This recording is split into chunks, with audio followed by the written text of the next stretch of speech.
Welcome to Lessons Across Species.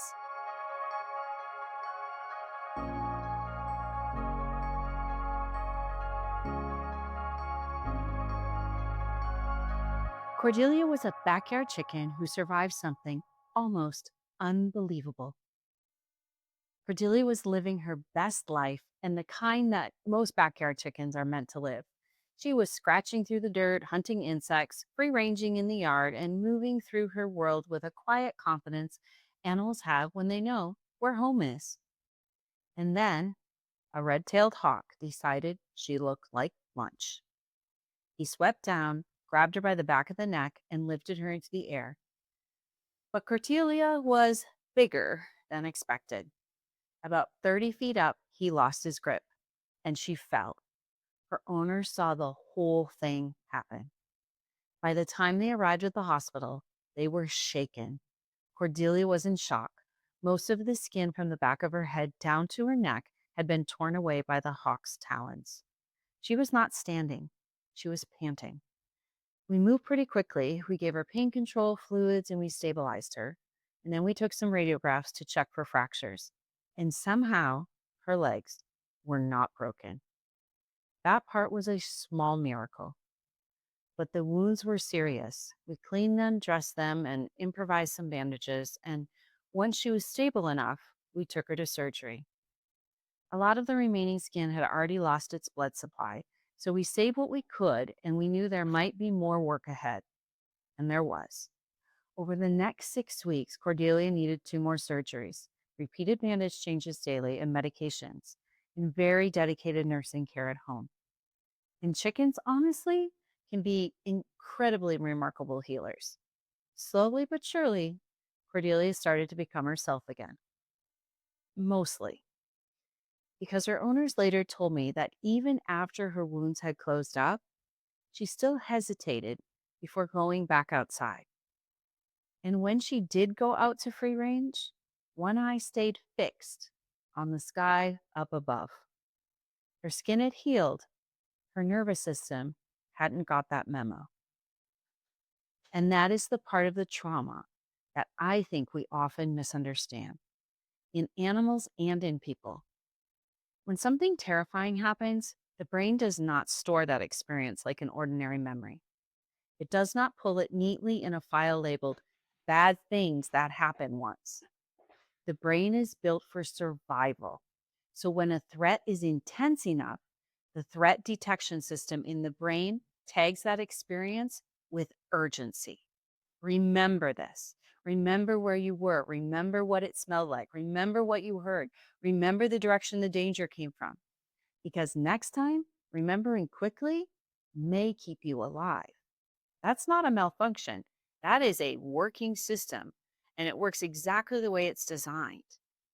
The problem is that the brain does not automatically untag that experience when the danger's over. Cordelia's brain looked at the sky and said, "That is where the danger came from.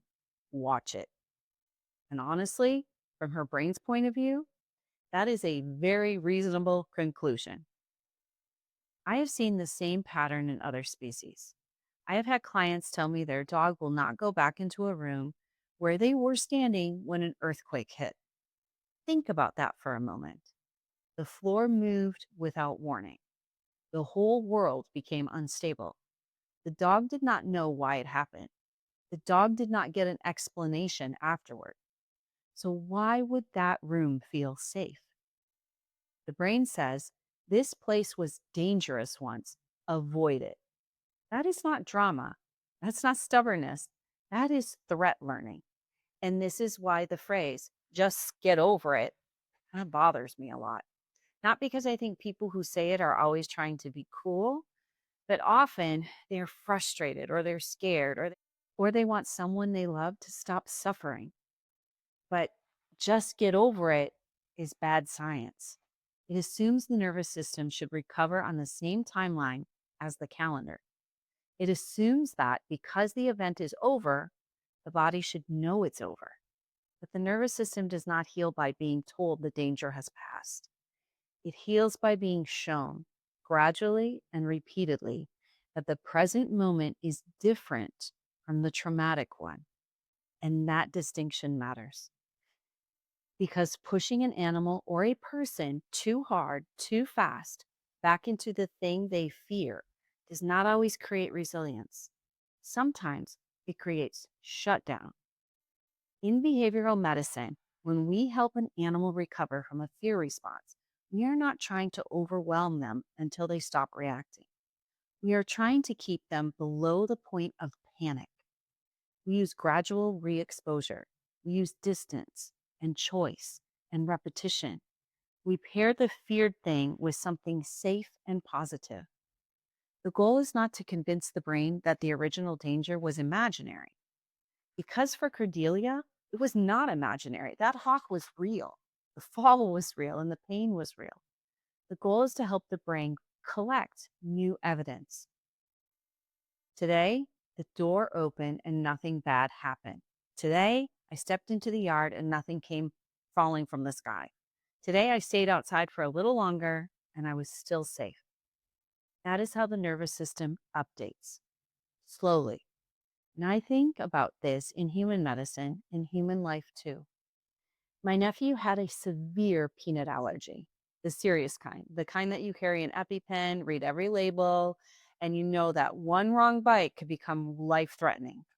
And under careful medical supervision, he was exposed to peanut protein in incredibly tiny amounts, micrograms, then a little bit more and a little bit more, not enough to overwhelm his immune system, just enough to teach it slowly that this substance did not need a full catastrophic response. That process took years, 3 years, and his immune system had a long history of evidence that peanuts were dangerous. The nervous system is similar. You cannot rush it with willpower. You cannot shame it into feeling safe, and you cannot lecture it into calm. You can only give it repeated experience of safety in doses it can actually tolerate. And some animals get all the way back. Some do not. I have known dogs who remained reactive for the rest of their lives after a severe dog attack, even with careful training and loving owners. And I do not see that as a failure. Sometimes recovery does not mean the animal becomes who they were before. Sometimes recovery means their people learn how to manage the world with more compassion and better boundaries. A different walking route, more distance from other dogs, a quieter life. A life that respects what happened instead of pretending it should no longer matter. That is not giving in to fear. That is practicing medicine with the animal in front of you. Cordelia goes outside now.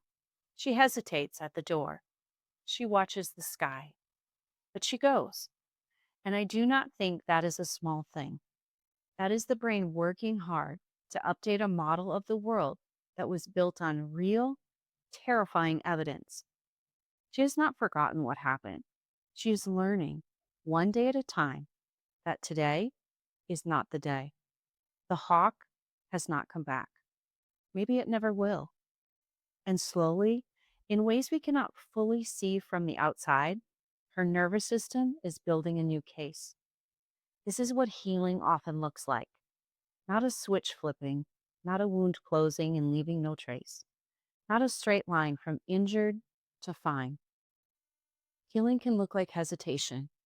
It can look like watching the sky, and it can look like taking one step outside, then another, while the body asks, are we safe now? And the only honest answer may be, we are safe enough for this step. So when we are talking about animals or people who are recovering from trauma, I think we need to be much more careful with the timelines we impose on them. The body may close the wound, the calendar may move on, but the nervous system may still be gathering evidence, and that deserves patience. It deserves respect, and it deserves the same grace we would give a chicken who fell 30 feet and still found a way back to the door. If this story helps you think differently about trauma recovery in animals or people, Subscribe for more conversations like this. And if you want the written version of Cordelia's story, you can read it on the full essay on my Substack on lessons across species. I would also love to hear from you. Have you ever watched an animal take the long way back to feeling safe?